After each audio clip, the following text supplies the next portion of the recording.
Polygonics. Though you are afraid of heights, walk with me along the breakwater.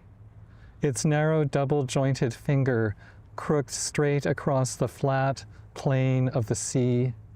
Mountains the sun cuts jagged against the distant shore, turning as we turn. Each wind-blown angle we negotiate, widening our perspective, pivoting us farther out than we expect, stepping tentative along concrete poured high above the endless verticals skin divers travel along below the ocean's surface. Vicarious tangents you or I might fathomless have followed partway down with other men, turning waterlogged back, amnesiac and gasping for air. Intake lines tangled, guessing afterwards at wrecks we are sure must list deeper still, literal and barnacled with what we let fall, inadvertent, turning, slipping unnoticed through the currents past waving skeins of kelp towards vanishing points few dwell beyond. The lonely plain of the sea, a polygon whose arbitrary shapes alter as we zigzag along, the straight unhinging, bisected by migrating birds and cessnas, tugs and kites, our faces briny with sun-shined breezes, the extinguished navigation beacon, a terminus where unblinking we stop at the vortex of deafening, unheard of waves, not caring what vectors may later point us elsewhere while we take in the fresh sweep of the horizontals about us, ocean, sky and shore flat and thunderous, horizons dazzling as lightning shaken out in sheets, the breakwater, the long arm of a compass projecting a direction for every line across other lines, many lovers walking arm in arm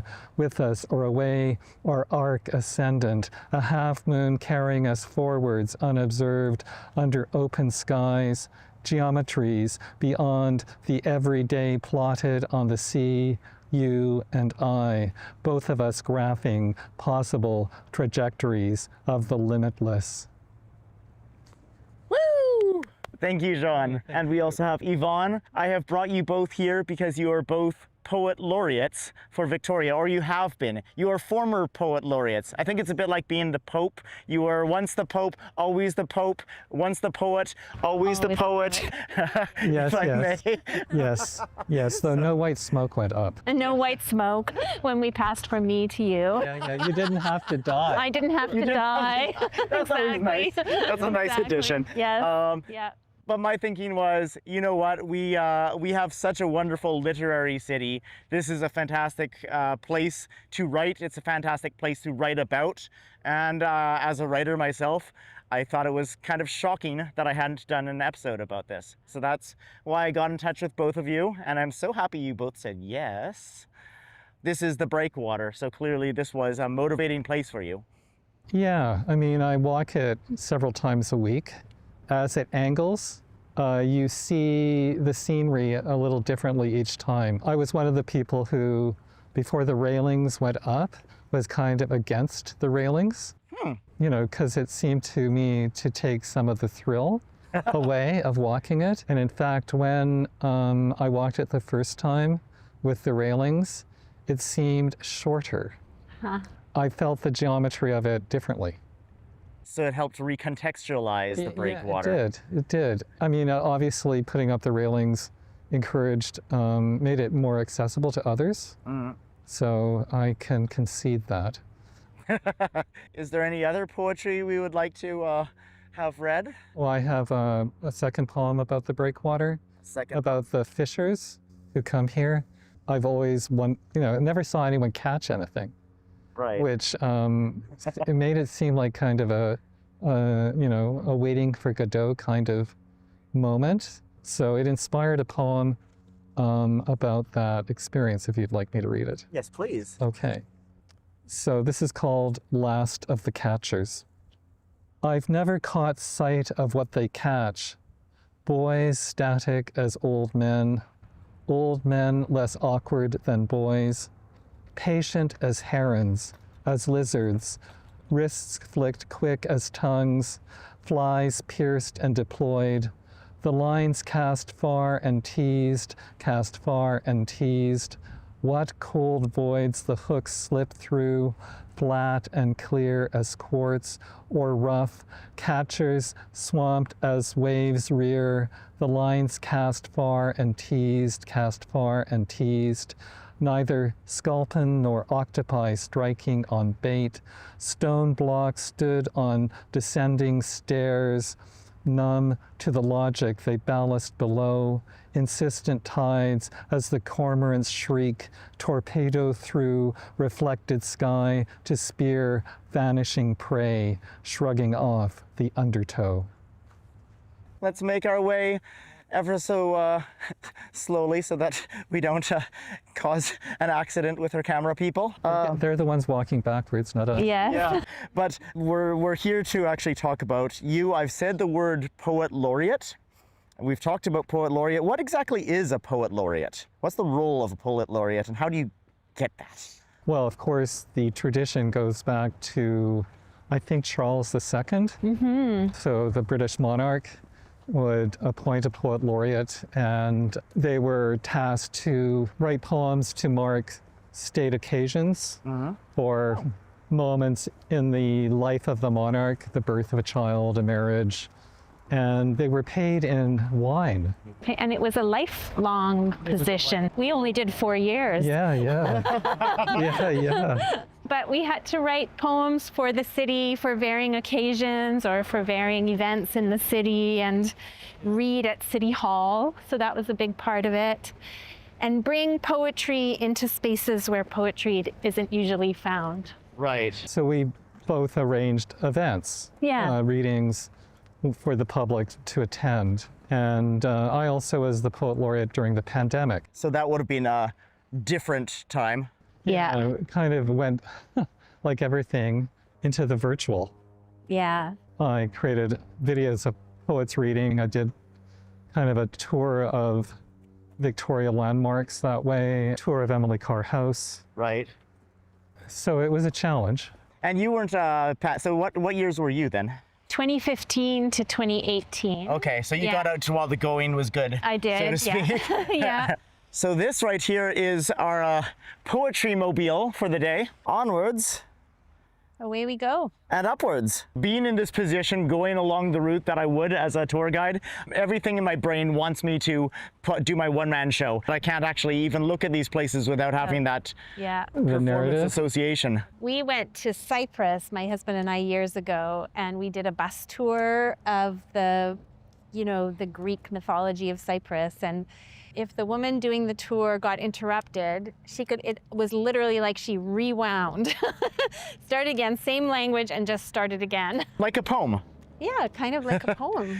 For me, I don't see it quite like that. When I do it, it is very conversational. So unlike a written piece of poetry, I do need to be able to adjust and kind of listen to my guests as well. Yeah, answer questions. But I also think when you're doing a poetry reading, like, Poetry readings are like that too, really. as well. Yeah. Stephen Heighton once said to me, he's like, I can't believe you can look around at the audience while you recite that poem. That is just incredible. And so the next time I did it, I blanked. I was looking around at the audience and thinking about Stephen Heighton saying, I can't believe you can look around at the audience, and the poem just left my head. Yeah, right. Like, oh, Well, you weren't in the moment anymore. I wasn't in it anymore. Yeah. I find for me, like, if I'm like at home reading something that I've written and there is no audience, I really can tell. Yeah. Like also the way that I recite the stuff, the moment I have an audience or I have somebody I'm here with, it's so much better and it's so much easier. And when I used to be on the radio, like I scripted everything. Like I realized that in some ways maybe I wasn't the best radio host, because I was just like, well, I want to cover all these bases, whatever. But like really, the best moments on the radio were when I had a guest and I actually was forced to get out of my get off the script. My little script. Yeah, because you want to be able to ask follow-up things and engage with what they've just said as well. It's tricky. Be an interchange. And I want to be clear, I'm not against like anything being written. I'm a writer. I value that. It's just in the performance aspect, the performance part of it, it is also, even if you're using the same words every time, it still is a conversation. Yeah. People tell me that my poems, I don't even know I'm changing the words. Oh, yes. Because I think there's so many versions of the poem in my head. Yes. Because I revise so much. You were even revising, like when you were sending me poems. Yes. I know. Yeah, which I actually can really appreciate. Yeah. No work is ever finished. The next thing I want to know is just how does one get chosen? What's the selection process? How did you become poet laureates? You have to have a certain number of books. Two books. You And have to be living within the regional PRD, district. Yeah. And then they do a short list and an interview, a kind of panel interview. You have to read 2 poems in the interview, a poem that you would read at City Hall and a poem you would read at a public event. So you're kind of a writer in residence for the library as well as the poet laureate, I think. Yeah, it's a kind of double. I split my duties between the two. I mean, my first year was before the pandemic, and it was a great year. I had very well-attended events. That was going to be my next question. How long did you get to enjoy normal poet laureate status For 1 year. before it all? 1 year. One year, and then the last year was a little bit more normal again. Because you went till 2022? Yeah, that's right. Yeah, it was 2019 to 2022. I feel like in a weird way it was probably both a privilege and of course a disadvantage, but just in the sense that you got to have like such a unique journey as poet laureate. Who knows, maybe the pandemic just added a little bit more variety. As a poet laureate, you have a lot of topics. There's topics like, well, here's a gala. So you're interacting with like kind of the more urban element. You're interacting with other human beings and their works. But also I can imagine that there's a huge component of interacting, particularly in a city like this one, with nature. Oh, yes. I mean, we've already interacted with the breakwater. Right now we're heading to the park. I mean, to what extent would you say your work as a poet laureate was informed by the green places or the bluish green places that surround us? I would say for me it was a backdrop to the more front of house concerns. Right. I wrote a poem about homelessness, a poem about the wildfires, the smoke that 1 year during my laureateship hung around for 8 weeks, and it made the fragility of the planet that much more apparent. And also Indigenous concerns and settler culpability in some of the poems that I wrote, especially for the gala. Not necessarily to downplay the frivolity and the celebration, but to remind people that, you know, writers write about serious concerns. Well, I think what's powerful about poetry is you you give people words for things that they might feel and they might see, but they lack a kind of paradigm to look at. Right. So it's just like, oh yeah, you know, I have felt that, Right. but I didn't know that I felt it like that. Right. Or conversely, it stimulates their own feelings about what you're discussing in the poem. So they bring their own reflections to the work. What makes poetry dynamic is also, in large part, the audience. That's right. That's right, what Yeah. the listener or reader gets from their the poem. responses. The poem enriches their thinking, but in a way they're enriching the poem by their reactions. Through audience, you can be surprised by your own work. You're Yes. surprised by the reaction. You're surprised, just as a person who releases episodes of a thing that I filmed, something that I've watched or I've interacted with so many times, and I forgot that it was so sad or touching. I forgot how special that vulnerability was the Yeah. first time, and then I Right. get to re-experience it. People writing songs about having a broken heart. When they perform it, at the time they have the broken heart, it sounds very different than 2 years later, Right. even yeah. if it is being performed incredibly competently. Right. So it's I think also the audience helps you remember those things. Yeah. Right. And your relationship to the piece changes as well. Right. Absolutely, yeah. But also, I often think that we're forgetting that we're encoding the present of the poem into the words. So the present of that poem comes back. Yeah. Mm-hmm. And it's almost in the poem's DNA. It releases, it's like a time release capsule. Only the release is very slow. So is this the spot, actually? Oh, it's pretty close, yeah. I mean, this will do. So let's do this.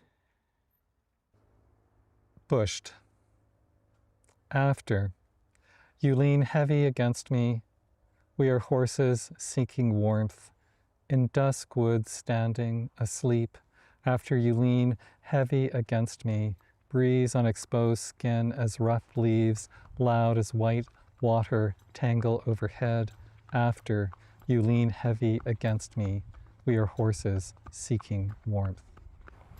Horses. I think we hear some horses right now, actually. We do. Walking. It's a beautiful triolet.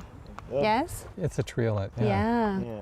Yeah, so it's a traditional form, kind of exploring a phenomenon within the gay community for public sex, an intimate moment Right. that is probably anonymous. And the title, Bushed, has kind of got two meanings, one of exhaustion and also one of isolation. There's a very famous Canadian poem called Bushed by Earl Burney about a man who goes kind of crazy in a cabin out in the wilderness. So I'm echoing that as well. And so here we are in the woods. In the darkness. It's quite anonymous. You're isolated from society. Right. Is there an element of also somewhat isolated from each other because it is so dark, even though you are Even together? that, and also this is where it's permissible. Shall I read the other one? Yes, let's do this. Okay. I hadn't really realized how interrelated the two poems were until just this moment. Wow.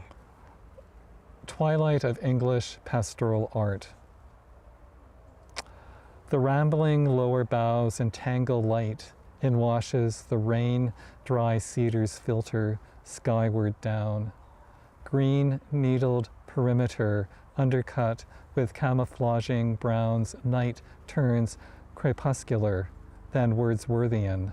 Traces cut through old growth, meandering, friendless as the men who blazed them, laundered trousers unbuttoned and breast pockets torn, paint rubbed thin under the finger-soft tread of boots, shushed by leaves repeating circuits, incised through laid paper, receptive field, lust's underbrush of love artless, woods bled of cross-hatched paths, no limb-barred moon admits, what's not sunlit, unabashed, risk annealed.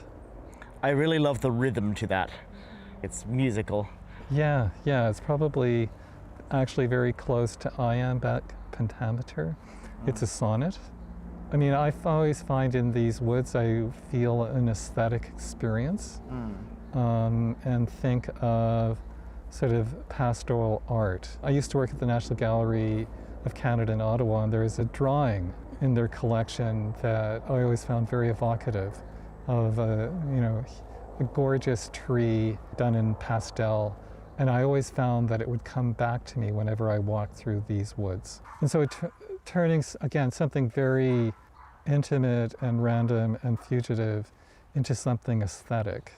It's almost a sense of redemption Yeah.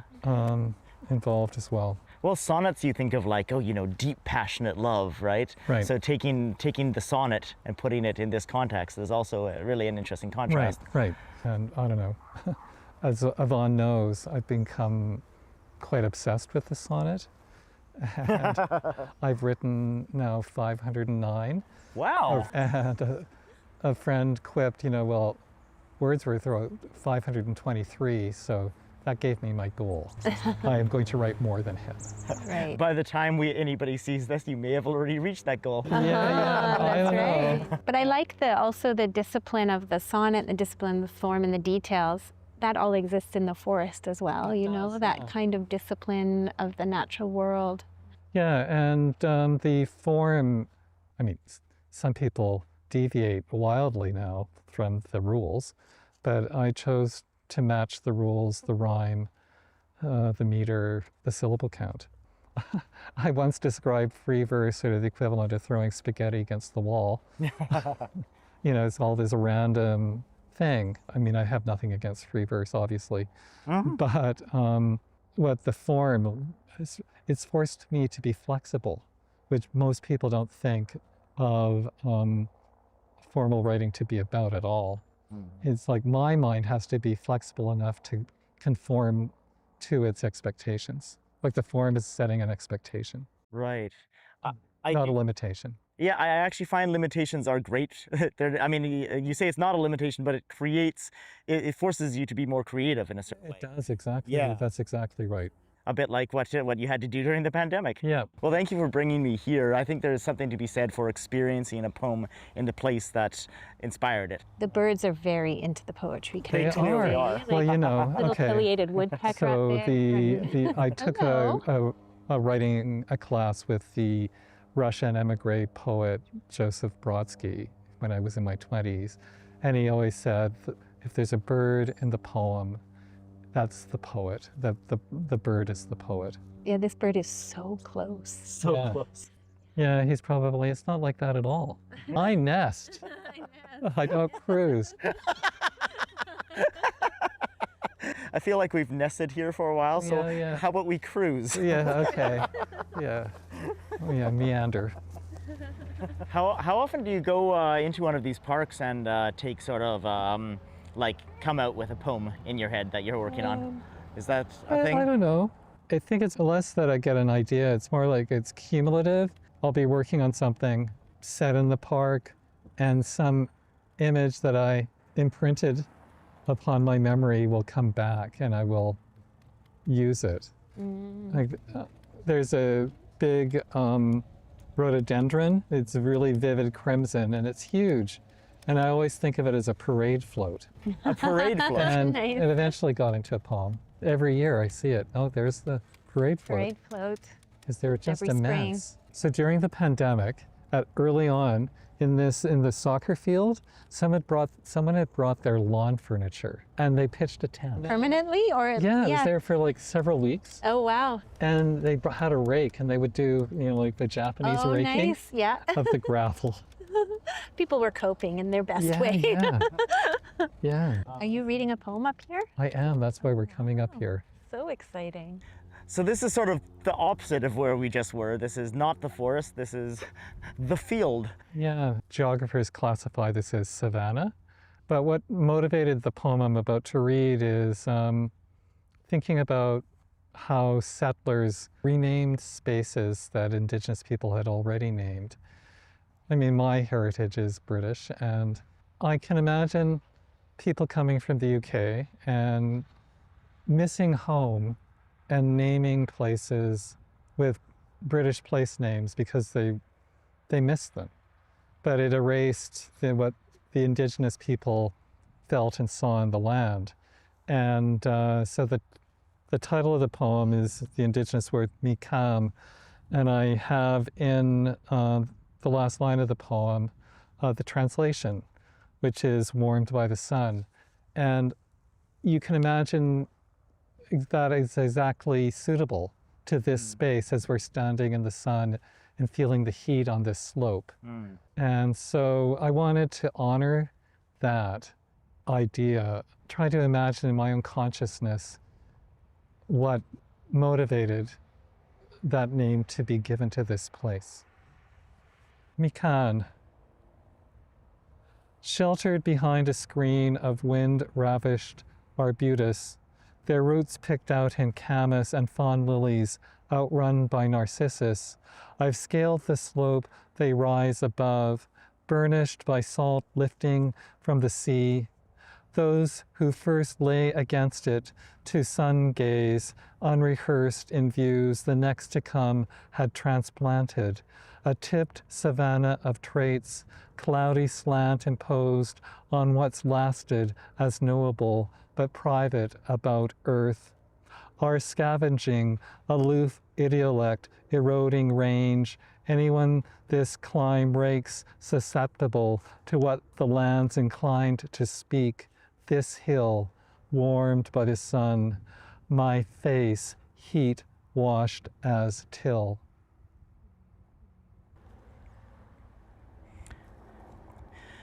I want to say I really appreciate you actually choosing this poem as one of the selections, also your own reflections that led you to writing this poem and bringing us here. I haven't talked enough about the fact that this is, settled land in this show, and that is something I'm trying to address, and I really appreciate. There was a sense of recognizing what was lost and what was so genuinely felt, and embracing it as simply as I can to feel it, To the what erasure. we've taken away Yeah. collectively, Yeah. or what has been done in our names. And I've walked up this slope so many times, and I have thought about all these names that we've put across the continent. Yeah, across the world. Yeah. Yeah. We have no concept of what it would have been like to come here in 1843 and not maybe ever go back to where you came from. And so, that separation is something so profound. Yeah. Well, it's a lot easier to go back to places now than it used to be. Yeah. Anyway, so that also changes the way we look at how we renamed. But I love seeing the place, how it was genuinely first seen. So we've heard a lot of poems from John so far, which are fantastic. But I do think it would be really a shame if we just roll around this whole time and we only hear from one of our poet laureates. And Yvonne, you actually have one that's quite appropriate for what we're doing today, both for where we are in the city, where we're going in the city, and how we're doing that. There's this wonderful Paul Durkin poem called Paul. He was an Irish poet, a really wonderful poet that I met when I was a UVic student years ago. He has this poem called Paul where he ends up helping the priest and wandering through their village, doing things together with the town priest. I am a cyclist, and I wrote a poem called Yvonne in which I help the bike police.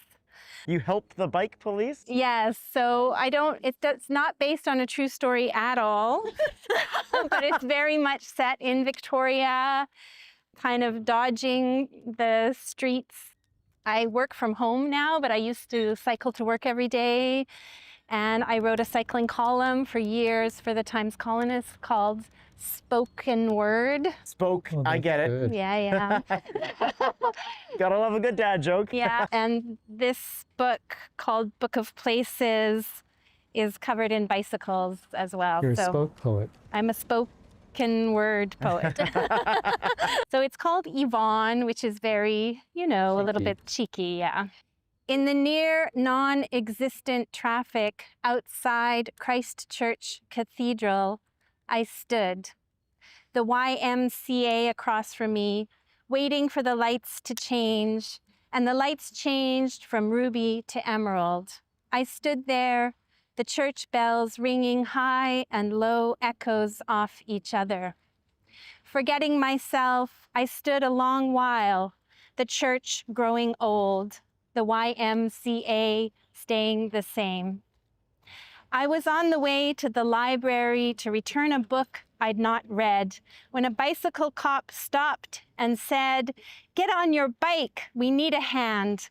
So I got on my bike and followed, pedaling to keep up but not pass.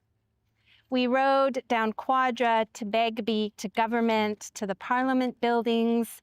There were protests on the front lawn. Students were protesting tuition hikes, logging in Clayquit, the provincial government. This did not concern the bike cop who looked back, waved for me to keep on. "We are following a poet," said the broad-faced cop with the shiny white helmet. "She has been caught in the cafes of Bastion Square, the tea houses of Fizgard. She's been seen on a bicycle hollering out poems, and poems should not be hollered out no matter where." Ahead, we caught a glimpse of a bicycle's tail wagging around the bend. The rear tire followed the front up Oswego Street, and we panted and chased. Forgetting who I was, I raced past the bicycle cop in his yellow jacket and rode to Dallas Road on the trail of her, with him yelling behind me, "Yvonne, Yvonne, we know who you are. We'll catch you. We'll find you." On the legislature lawns, on the benches of Beacon Hill Park, with the ducks at your feet, in the cafes of Bastion Square and the tea houses of Fizgard. I think Playful. there's actually, I'm so glad that you chose that poem, because cycling, all of these places are places that I cycle to. Yes. And the bike infrastructure in the city is such a huge part of the identity. And it, as you say, it's very whimsical. Yeah, it's very playful, and it not necessarily the I in the poem isn't necessarily the Yvonne in the poem, because of course she passes the bike cops and then he yells. Right. I see. You're trying to get out of it. I'm trying to not be who I am. Hey, I also have a sort of cycling adjacent poem. I wrote about some keys that I lost while cycling, and it was incredibly inconvenient Yes. for me to lose those keys. So for me, that was the one poem that I you could say is all about Victoria, because I have no idea where it happened. Right. So it's everywhere, and it affected my whole life here. But also a poem about the keys that I had lost. I end up writing a poem about metaphorical keys I had lost by abandoning my career in Europe, and all the things that were kind of comfortable, all the things that I professionally felt like I knew how to do. Living in Canada is very different than living in Austria, Right. right? So I had to kind of learn how to apply for jobs here. I had to learn being a tour guide. I had to learn how to fix bicycles. I had to learn eventually TV, which I had never done anything with, really. Right. So for me, I lost a lot of keys and I had to find new ones. Now we're at Niagara and Menzies. So these are the derelict houses. I used to live on Dallas Road in the 70s, and that house looked about the same. Oh, wow. Okay, so I have this right here.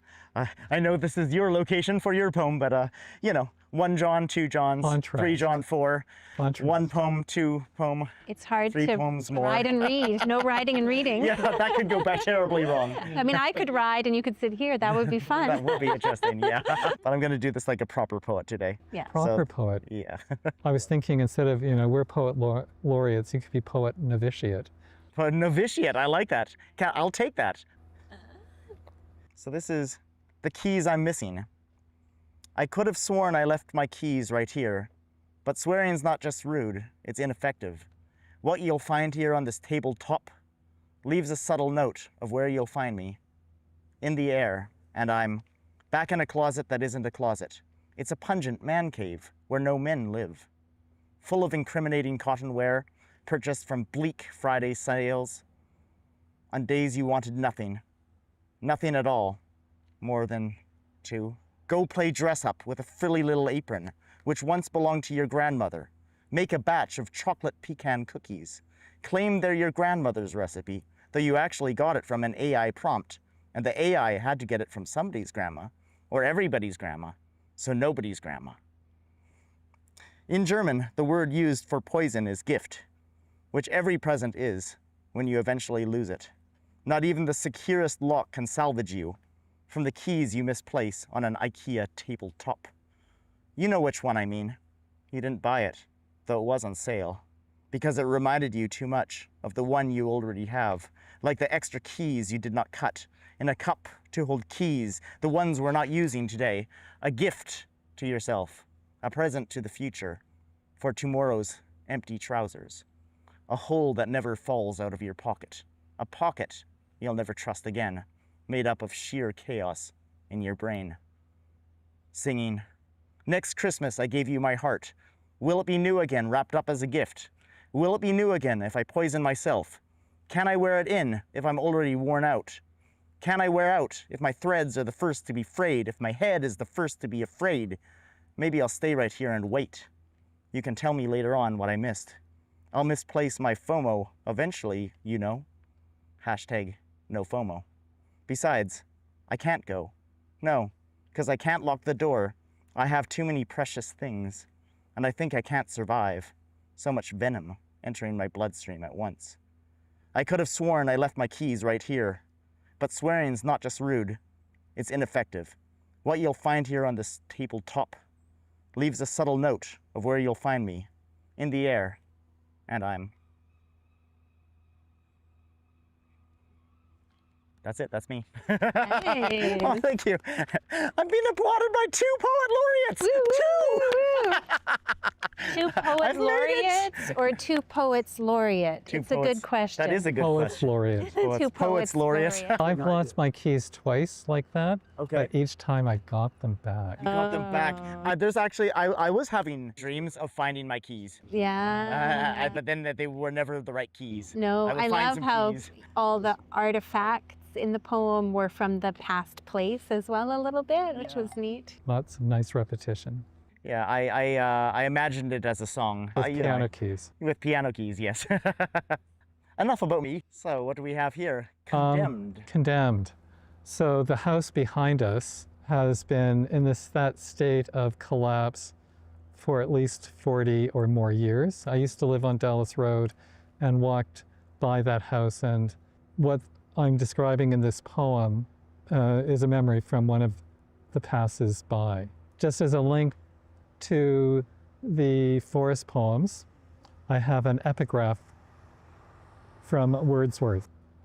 A twilight of its own, an ample shade, where the wren warbles while the dreaming man, half conscious of the soothing melody, with sidelong eye, looks out upon the scene. Condemned.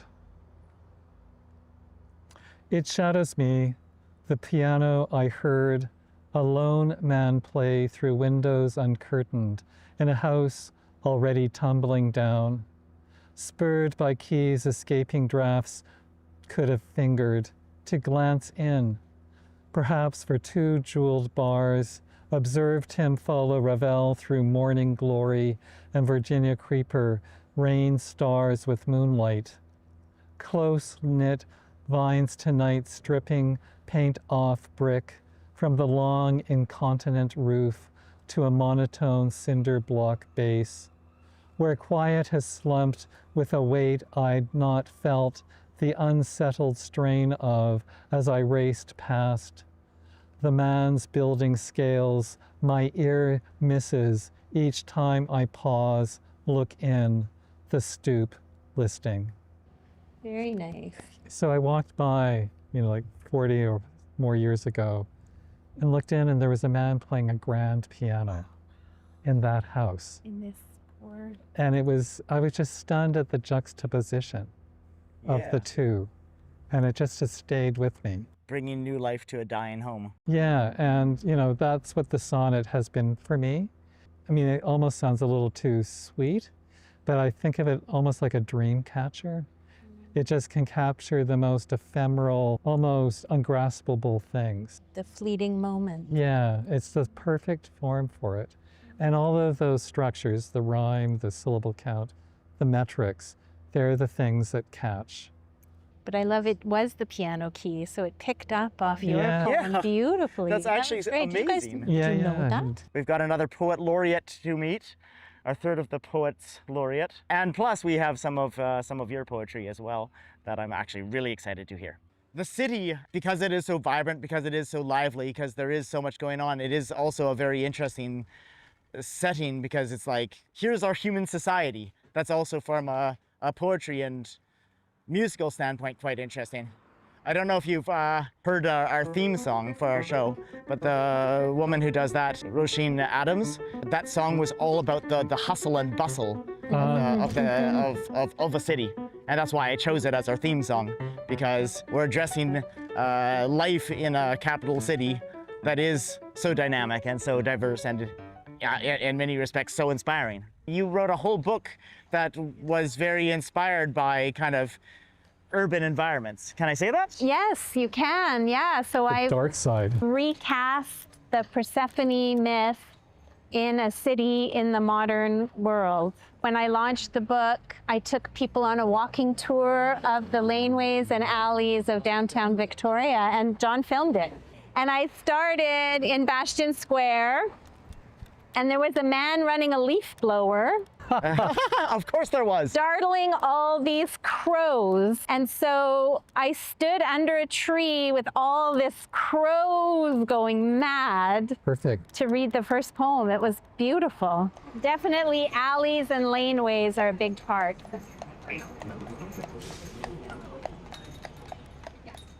Next time we're actually going to pull up at Munro's Books. It's just a couple blocks from here. We're going to meet the current poet laureate, Kieran, and then we're going to take a tour of laneways and alleyways with you and Persephone, the death of Persephone, and explore some of the inspiration behind that book in this city of a great deal of mystery and with a pretty dark history itself when you think back to the gold rush.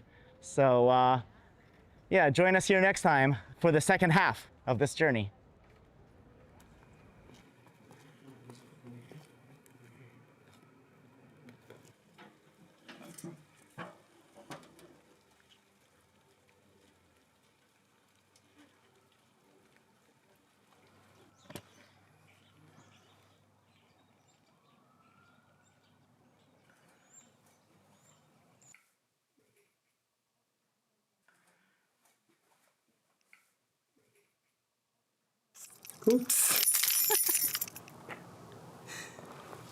Stupid. Shut up. Shut up the keys, okay?